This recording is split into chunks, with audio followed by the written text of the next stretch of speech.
Il en avait l'intention, d'après une de ses lettres à la princesse Natalia Yashvili, une de ses protectrices à Prague, datée le 15 février 1933, est-il venu plus tard au cours de ses nombreux voyages?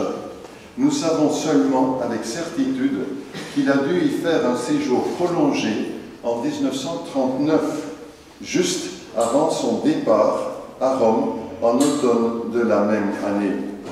Selon le témoignage de Lessing lui-même, c'est à ce moment-là que Sofronow, donc en 1939, aurait peint la très belle Déisis, les rochers, qui orne actuellement le réfectoire de notre monastère. Lessing a donc vu Sofronow à l'œuvre dans notre monastère et il cherche depuis longtemps un maître qui puisse lui enseigner la peinture d'icônes. Mais pas n'importe qui. Or, dans le monde catholique à cette époque, il n'y avait pas, ou très peu, d'iconographes. Et l'iconographie orthodoxe de l'émigration est alors en pleine recherche. On y peint d'après des styles et des techniques très différents. Les uns traditionnels, les autres plus rénovateurs. D'ailleurs, l'exposition de l'association Icône à Paris en témoigne. Les unes veulent abandonner la peinture académique du XIXe siècle et retourner à la vieille iconographie russe. D'autres, tels les Russiens Julia Reitlinger, cherchent un style plus personnel, plus créateur, expressif et artistique. Les vieux croyants ont la réputation, à cette époque, d'avoir préservé de l'oubli la tradition ancienne. Lessing va donc demander à Sofronow de devenir son maître d'iconographie. Mais Sofronow vient d'être invité à Rome pour un grand travail.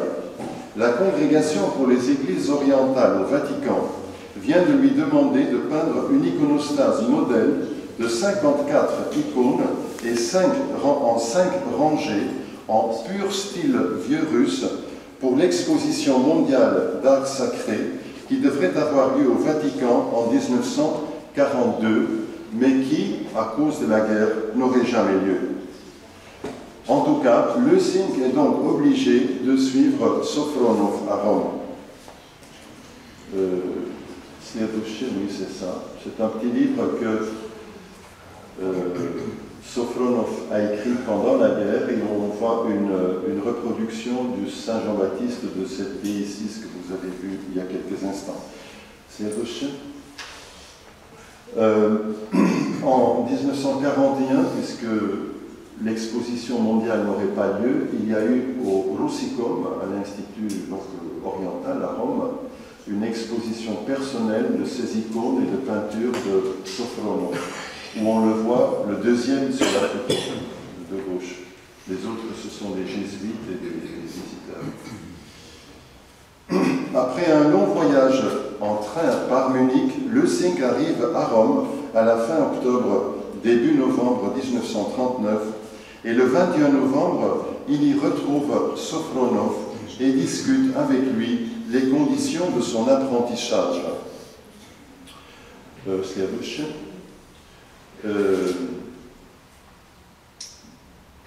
Donc maintenant, sur la base des lettres sur Sofronow au père Théodore Belper, nous savons des choses sur leur collaboration et leur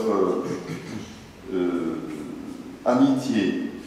Tout d'abord, Lessing doit se mettre d'accord avec Sofronow pour le prix qu'il va demander.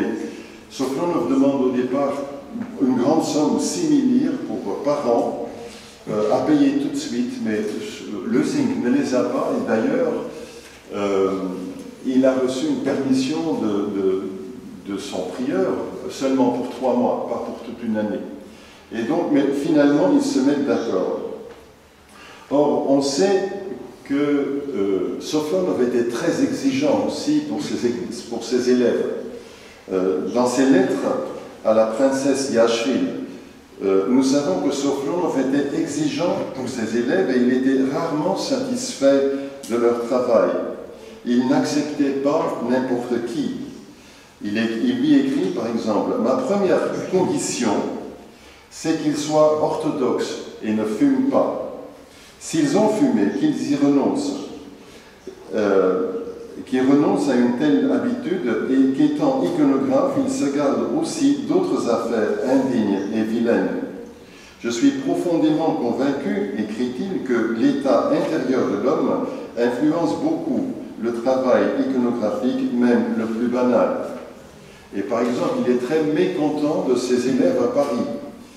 Ici à Paris, écrit-il, j'ai fini mon enseignement, mais je ne suis pas content de mes élèves, car ils avaient le désir fébrile, non pas d'apprendre à peindre, mais de terminer au plus vite et n'importe comment une icône pour la vendre, à peu d'exceptions près, et c'est pourquoi ils n'ont fait que barbouiller, et je suppose qu'ils ne feront que barbouiller dans l'avenir.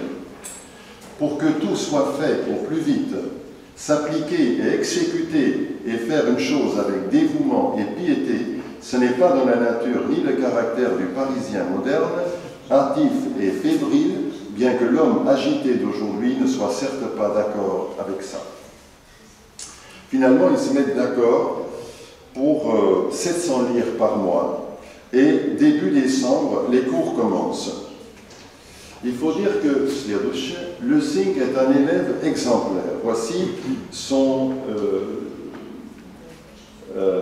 horaire de la journée qu'il explique à son prieur dans une lettre. Lever à 5 heures, liturgie 50-48, 5, déjeuner à 7. Généralement, je pars d'ici à 7h45 en autobus. Ainsi, je suis à la bibliothèque Vaticane un peu avant 8 heures. J'y reste 3 quarts d'heure et vers 9 heures, je suis chez Sofronov, qui n'habite pas loin de là. Vers midi, je suis de nouveau ici, au Rusicum. Je sors tout de suite après le dîner pour reprendre mes leçons. À partir de 17 heures, je suis de nouveau à la bibliothèque. Vers 19 heures, je rentre et j'ai encore 1 heure ou demie pour autre chose. Dans la mesure du possible, j'utilise le dimanche après-midi pour visiter des monuments et des églises, et 1 fois par semaine, je prends du temps pour visiter l'un ou l'autre musée ou collection. Quant à Sofronov, je suis très content de ce que je vois chez lui. Je travaille chez lui, mais je regarde encore plus. Très vite, le moine catholique découvre la profonde piété du couple vieux croyant. Parce que Sofronov vit donc avec son épouse, une Serbe de santé fragile, à Rome. Je suis en bon chemin de devenir un thaumaturge pour lui, écrit-il, ou plutôt pour sa femme. Elle a été malade d'une manière assez sérieuse, et j'ai une relique de la Sainte Croix qui m'est très chère. Eh bien, je l'ai donnée pour quelque temps à Sofronov, qui me l'a fait pendre au lit de la malade. Maintenant, elle est guérie, et c'est seulement à cause de la relique, bien sûr. Quand j'ai apporté la relique, ils ont commencé à faire des pokloni et des signes de croix. Ils la vénéraient avec beaucoup de révérence, et j'ai remarqué qu'ils brûlaient aussi de l'encens devant elle. Du reste, cette même fois, on la voit souvent. Sofronov ne commence pas à faire le visage d'un saint sans faire le signe de croix. Un jour, je suis allé avec eux au musée du Vatican pour y voir les icônes, mais aussi un portrait de Fayoum dans le musée égyptien. Quand nous sommes passés devant quelques momies d'Égypte, je dois dire que moi, je les regardais comme des pièces de musée, mais spontanément, à côté de moi, on faisait des signes de croix, et Madame Sofronov s'est même mise à genoux pour prier un moment. J'étais vraiment édifié par cela. Au bout de 3 premiers mois écoulés, en janvier-février 1940, Lessing fait un rapport détaillé à son prieur. Mais il est conscient aussi de ses lacunes et lui demande avec insistance de pouvoir prolonger son séjour et son apprentissage avec Sofronov. Le père Théodore Belper lui semble accorder encore quelques mois, au moins jusqu'en été. D'autant plus que Sofronov offre maintenant à son élève des conditions beaucoup plus favorables. Sofronov est d'accord que je travaille maintenant avec lui comme volontaire et sans payer, écrit Lessing. C'est ainsi que nous serons aidés tous les deux. En quelques mois, le maître et le disciple sont donc arrivés à une véritable collaboration. Nous savons par ailleurs que l'iconostase pour l'exposition prend beaucoup plus de temps que prévu et que Sophronov a accepté encore d'autres commandes supplémentaires. Or, en 1940, l'Italie entre en guerre et Lessing ne peut plus rentrer en Belgique. Sur invitation de l'abbé bénédictin de Subiaco et sur la recommandation du cardinal Eugène Tisserand, il accepte d'exécuter des fresques au nouveau séminaire à Subiaco. Donc là, au monastère où Saint-Benoît avait commencé sa vie monastique. Saint-Benoît, des figures de l'Ancien Testament qui l'ont inspiré, Abraham, Élie, Élisée, Jacob et David, puis Sainte Scolastique, même si ce ne sont pas des icônes réelles, comme il dit, c'est quand même une bonne école. Début novembre, il fait part dans ses lettres du très grand malheur qui a frappé Sophronov. Depuis les alarmes des bombardements, la femme de Sophronov est tombée gravement malade et a dû être hospitalisée dans un asile psychiatrique. Je lui ai rendu visite ensemble avec Sophronov, écrit Lessing. Il m'avait invité à le faire, mais c'était pitoyable. Elle me reconnaissait bien et me demandait aussi une bénédiction, mais pour le reste, elle donne l'impression d'être tout à fait aliénée.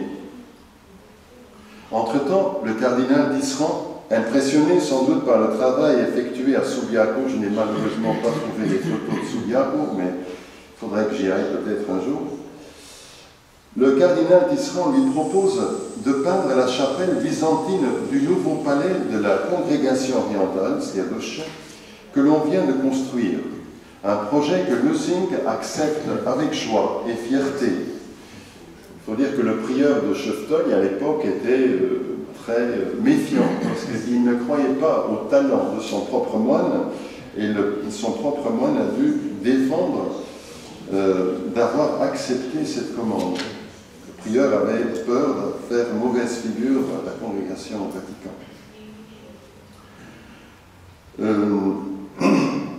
Le projet détaillé qu'il propose est entièrement approuvé par la congrégation et dans la lettre, une lettre de 41, il donne une description enthousiaste et détaillée à don Théodore Belpère. La chapelle est petite, une longueur de 11 mètres et une hauteur de 6, mais elle sera entièrement peinte.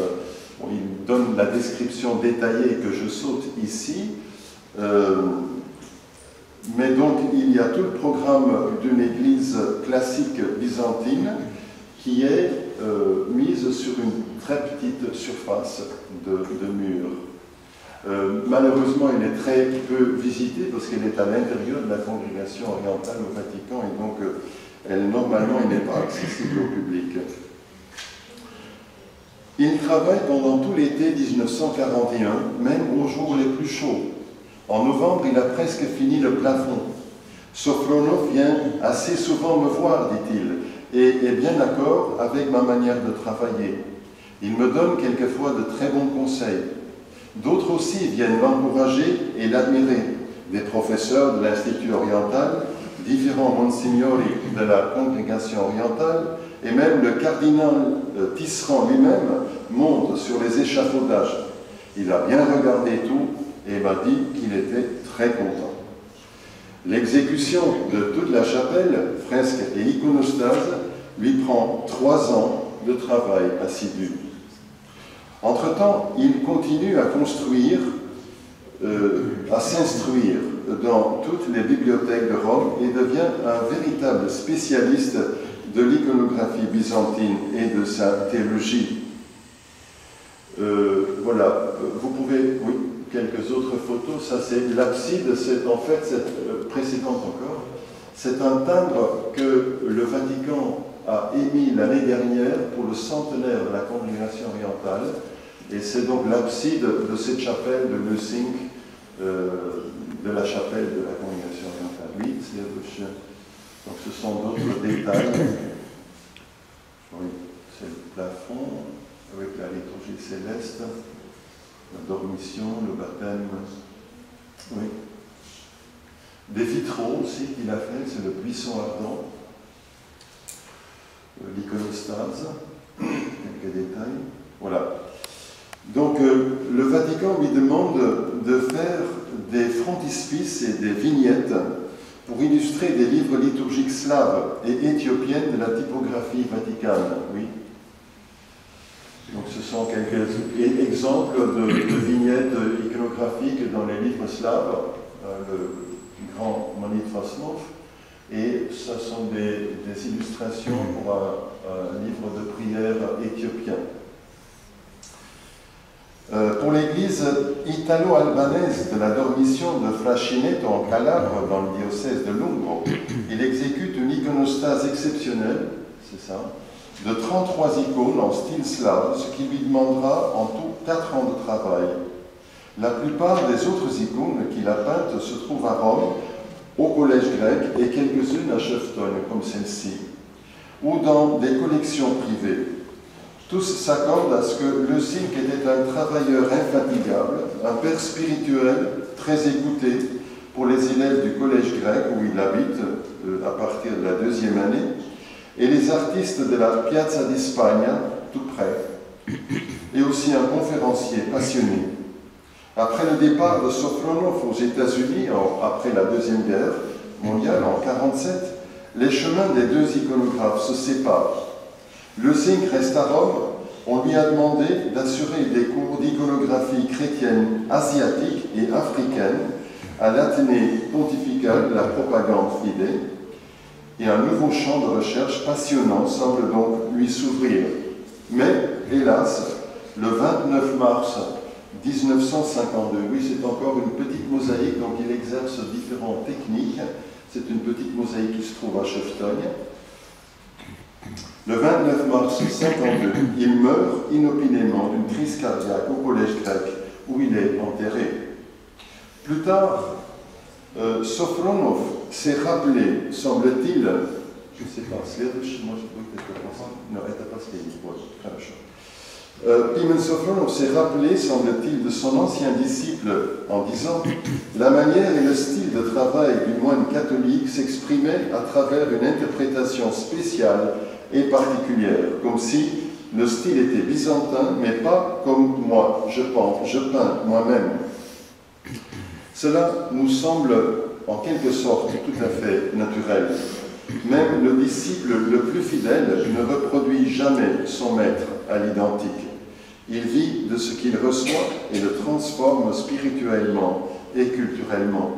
Car l'icône est le miroir de l'âme de celui qui l'a peinte, comme celui aussi qui la contemple. À travers ses nombreux disciples, à Paris, à Prague, en Serbie, à Rome, aux États-Unis, Pimen Sofronoff a transmis, mais aussi renouvelé l'iconographie ancienne en Europe et dans le Nouveau Monde. Au-delà même des divisions de l'Église, Sofronoff a peint également pour les catholiques, l'Église russe hors frontières, les Serbes, etc. En leur donnant une parcelle de son âme, il n'a pas simplement transmis un héritage, il a aussi renouvelé l'Église et rapproché les chrétiens. Et grâce à la communauté à laquelle il appartenait, Jérôme Leucinq a pu, lui aussi, y participer. Merci beaucoup.